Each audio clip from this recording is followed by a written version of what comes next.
most people, a woodland stream is a pleasant scene of sun and shadow and rippling water. But to an angler, it is a community of many forms of life, all centering, in his mind at least, on the most beautiful and aggressive of freshwater fish, the trout. In this stream, there is a pool where a certain rainbow trout lives, a 6-pound rainbow that rose to one of the flies I drifted across her feeding area. I beached the exhausted fish and sat on the bank to admire my catch. My thoughts turned to the hazards of a trout's existence and the instinct for survival that until now had protected this trout during her long life.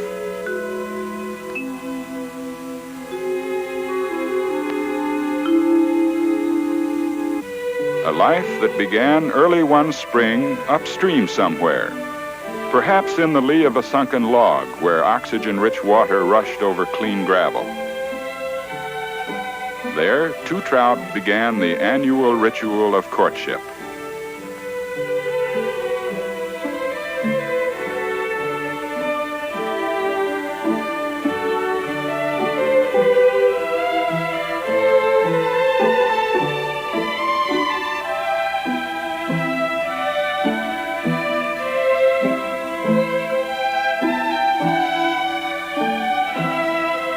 The male, hook-jawed and battle-scarred, would have hovered near the female.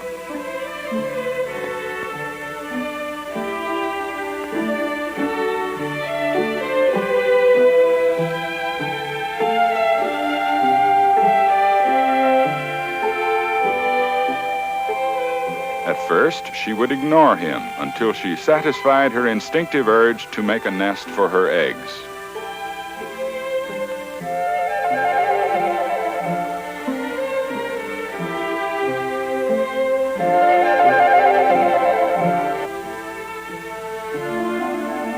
At the climax, the female would release 1,000 eggs or more, with the male straining at her side to expel a cloud of sperm.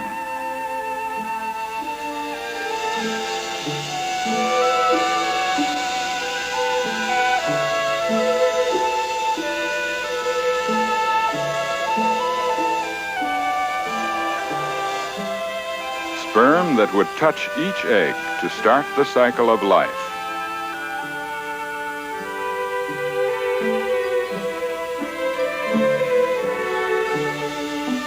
The female would scatter more gravel over this new generation of trout, then abandon them to the stream.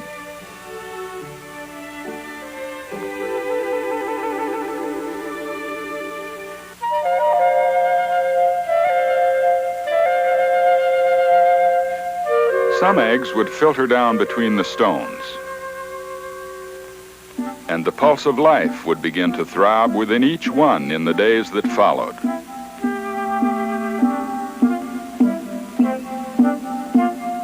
As the little fish took form, the unremitting effort that survival demands began in a prolonged struggle to break out of the transparent shell.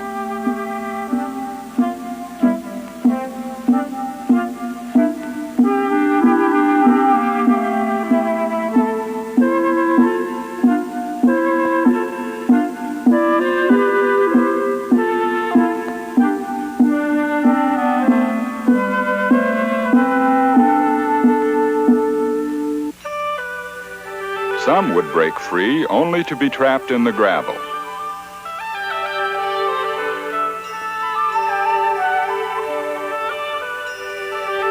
Others, yet unable to swim because of the yolk sac that nourished the newly hatched fish, would escape the nest to be swept about and destroyed by the swift current.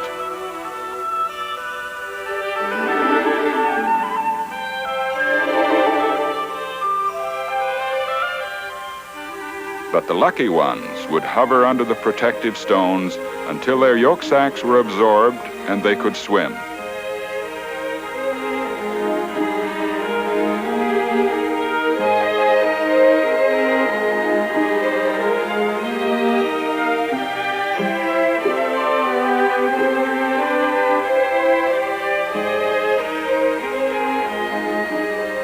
one of the many that slipped out of the gravel and into the stream would grow to be the great trout gasping in my hands.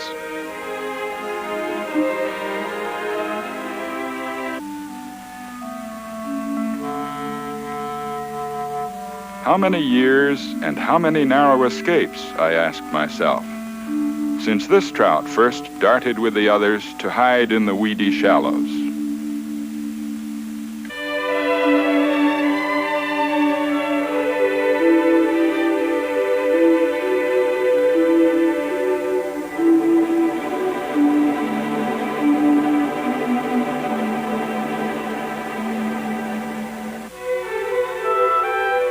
The first brush with death may have happened when it reached the apparent safety of tangled roots along the shore, for water scorpions would be there among the roots, waiting to strike at the young fish.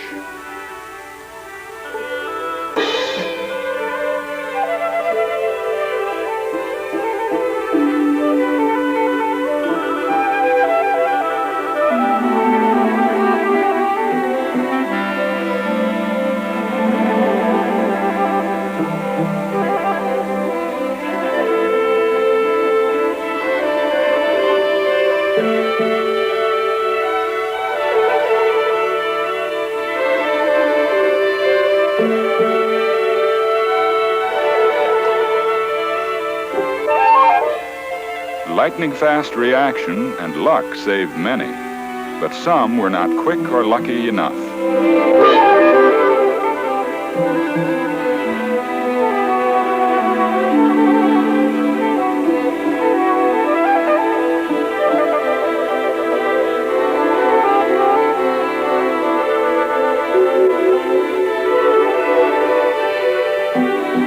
Hundreds of the young trout would die in the grip of water scorpions and other insects. Their number would shrink in the months that followed as various predators fed on the school.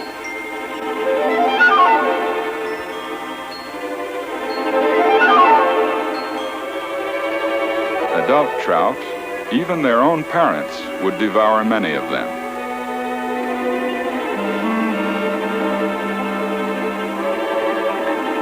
But some trout would live to face other dangers. Dangers that threatened from the world above the surface as well as below.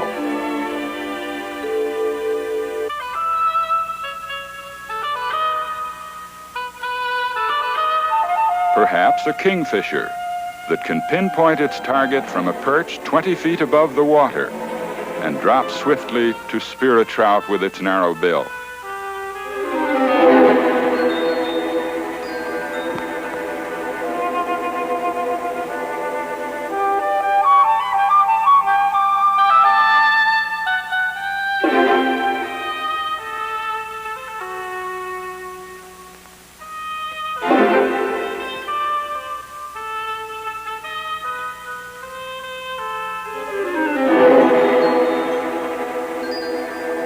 But not every dive is successful. And if my trout was the target, it avoided the sharp beak and managed to swim away.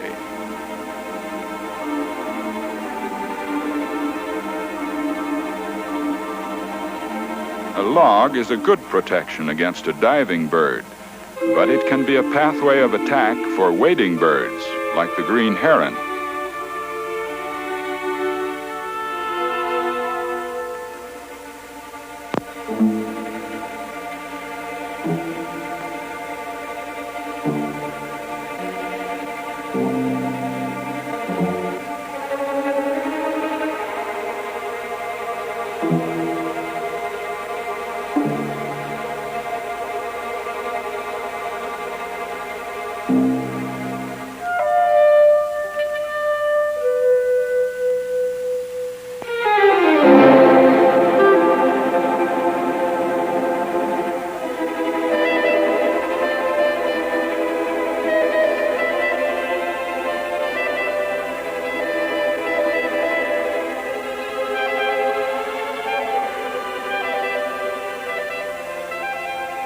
One by one, they disappear.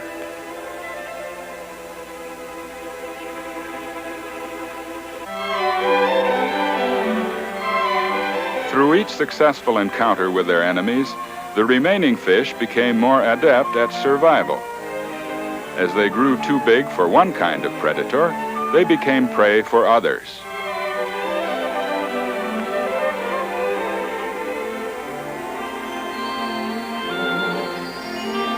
Larger diving birds like mergansers would fish the stream for the growing trout.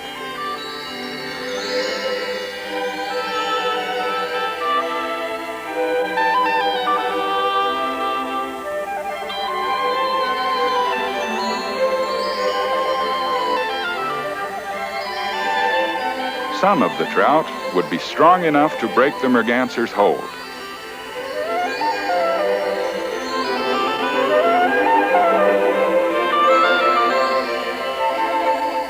And all of them would be too fast to be caught easily.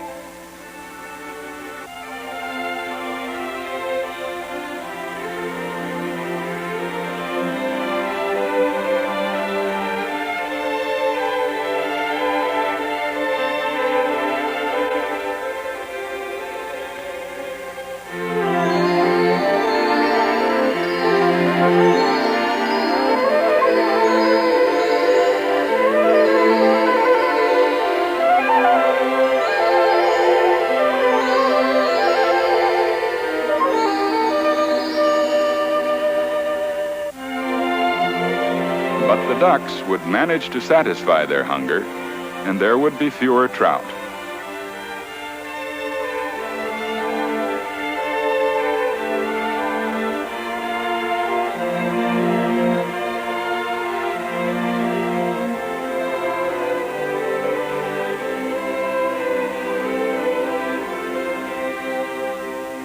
With maturity, the surviving trout separate. Now a sizable fish, my trout would take for her own a sheltered area where food floats by or drifts along the bottom.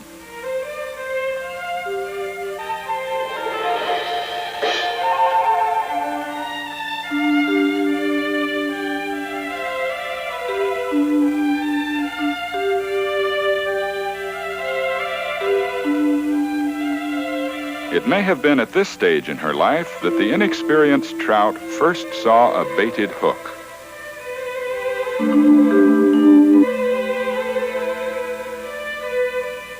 And having no reason to associate the line and bobber with danger, took the worm.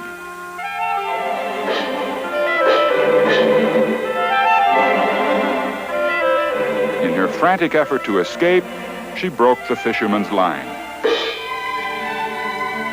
But now the bobber trailed behind the fish like an anchor, sure to snag and trap her again.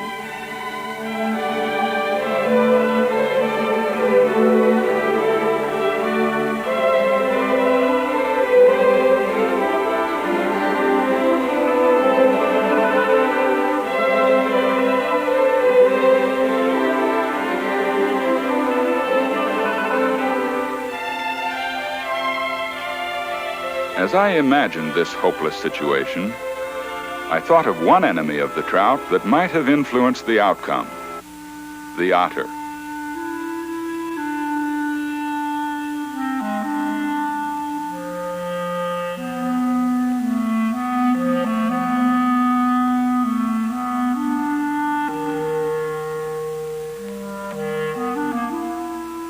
The otter glides through the water as easily as a trout.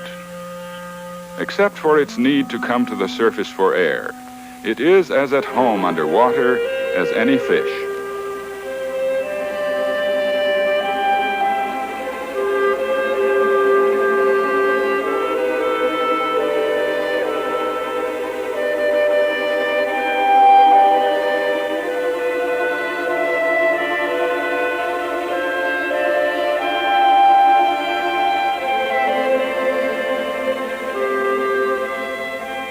Sooner or later, the exploring otter would find the struggling fish.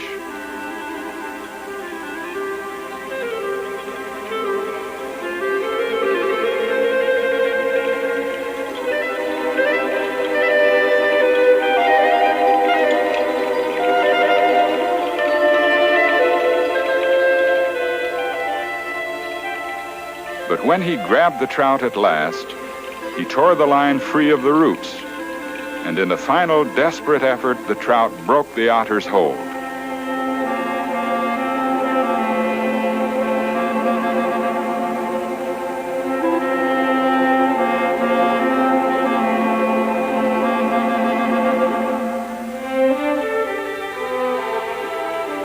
And she got away.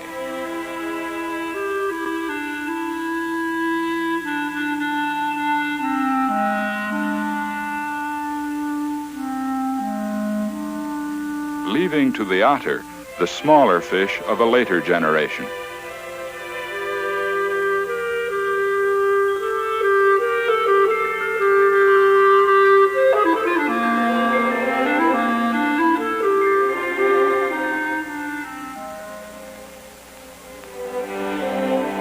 In a short time, the hook worked out of the trout's lip, but the experience was not forgotten. A visible line or an unnatural bait would never deceive her again. In the years that followed, she grew to be the uncontested queen of this remote pool, feeding in the slow current behind a fallen willow tree, where insects float within reach and slugs, snails, and larvae populate the bottom.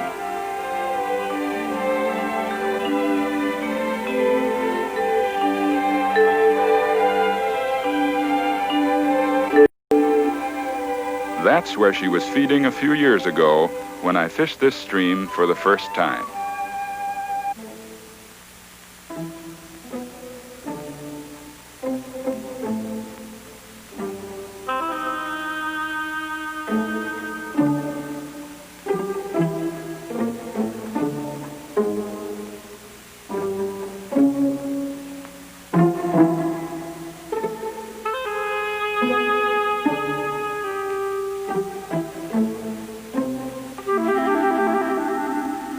The rise startled me. I tried to set up a cast for what I knew must be a huge trout.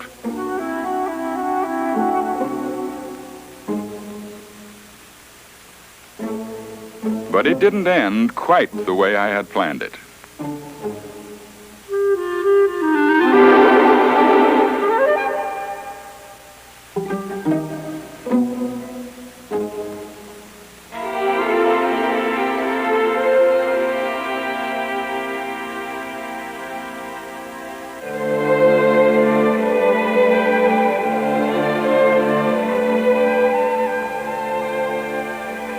But that was long ago, and today my spirits were high as I walked along the stream once more.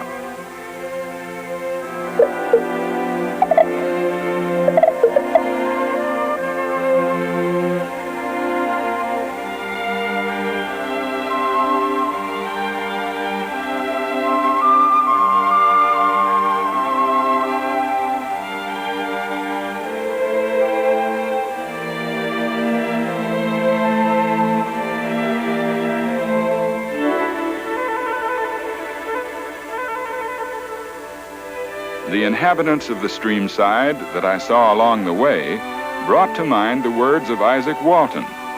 "I will walk the meadows," he said, "by some gliding stream, and there contemplate the lilies that take no care, and those very many other living creatures that are not only created but fed, man knows not how, by the God of nature."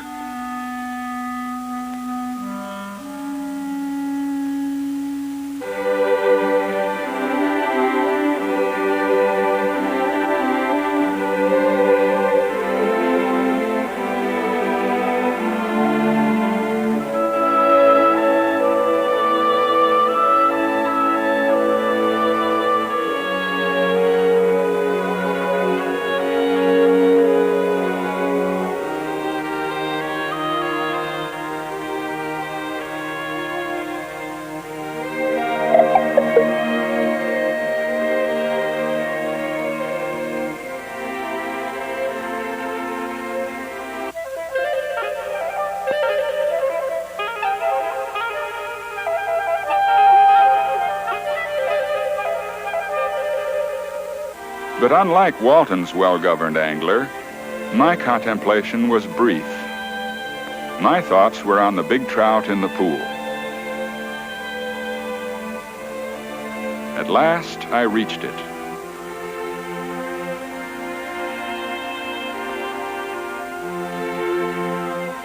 And there by the fallen willow was a ring in the water.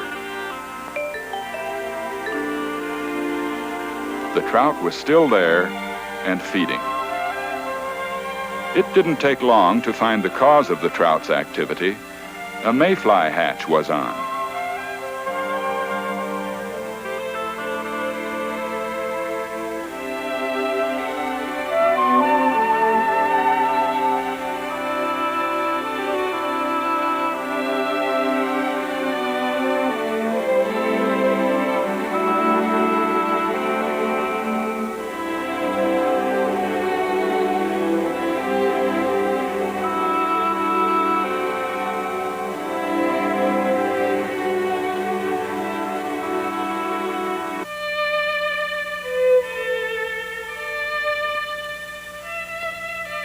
I had only one fly that resembled the insect, a ginger cahill.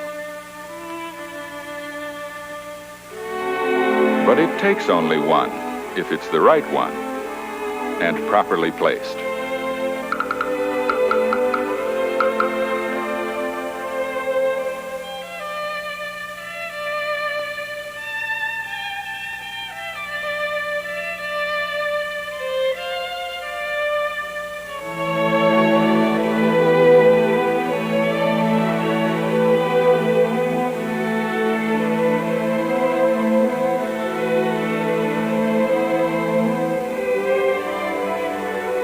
There wasn't another fly in the whole box that looked anything like the mayflies hatching on the water.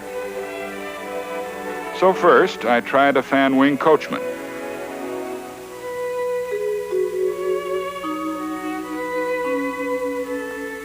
Then I tied on a goofus bug.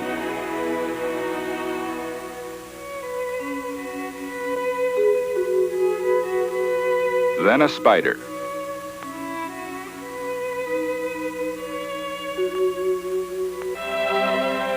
Half a dozen flies later, I hadn't had a rise. Yet there was the trout, still feeding on the little mayflies.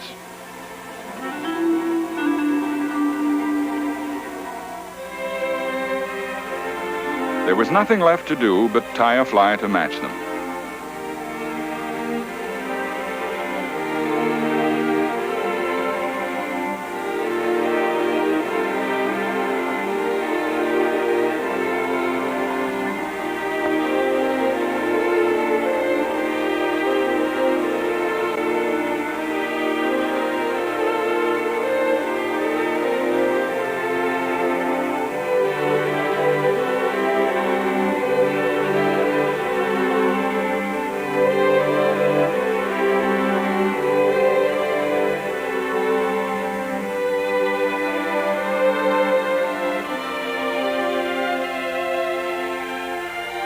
I clamped a number 12 hook in my fly tying vise and tied on a wisp of hackle for the tail.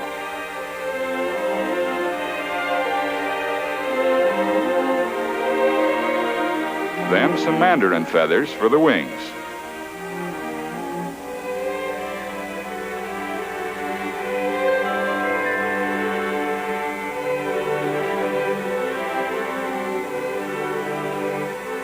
I finished the fly with several turns of yarn and tied it off.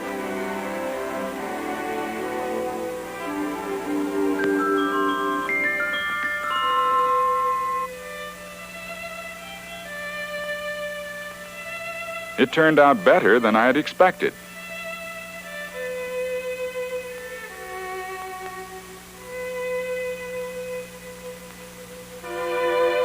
Now I took care to watch my back cast. I kept the line in the air until I could drop the fly just upstream of the trout.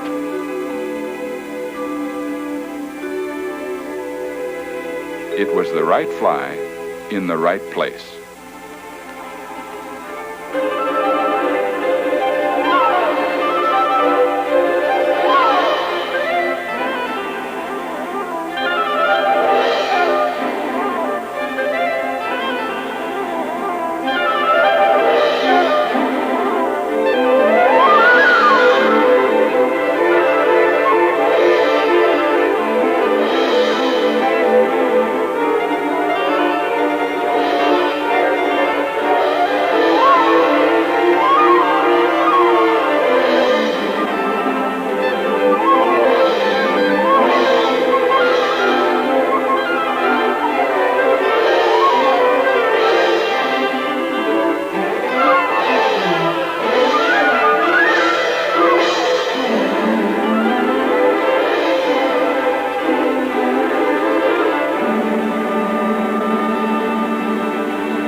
I don't know how long I sat there, reflecting on the way of a trout. I thought of the thousands of eggs this trout might yet spawn, and the great fish like herself that would be her offspring. It occurred to me that all of its enemies except one must destroy the trout to live. Only man has an alternative. And I let her slip away back to her pool.